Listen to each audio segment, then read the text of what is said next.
In the toolkit of quality improvement, we often need to determine if a change in one factor is truly responsible for a change in another.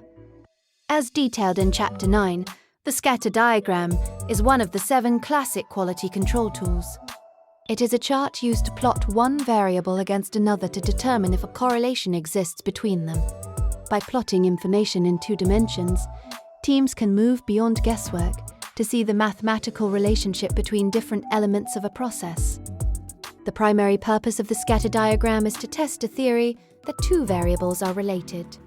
For example, a team might use it to see if there is a relationship between outside temperature and the frequency of the common cold, or if curing temperature affects the shearing strength of a material.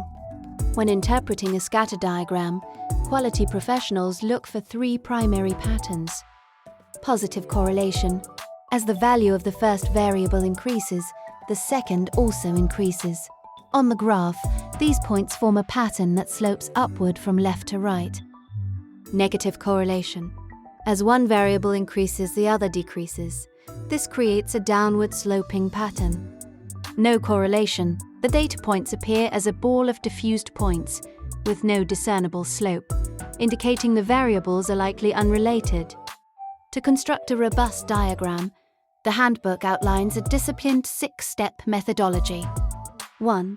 Define the x variable.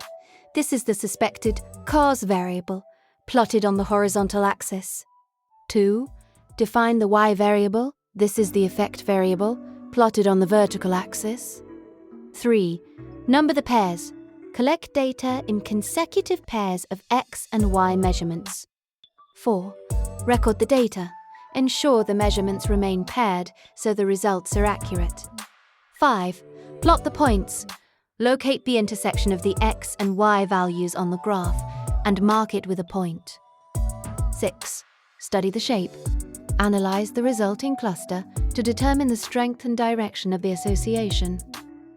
A key feature often added to these diagrams is the regression line.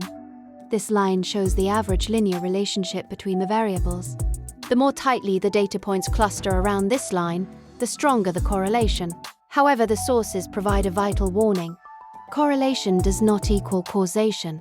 Just because 2 variables appear to move together on a scatter diagram does not mean one is the direct cause of the other. The tool is used to infer causal relationships and identify potential root causes, but complex situations may require further analysis using advanced statistical techniques. Both positive and negative correlations are valuable for continuous process improvement.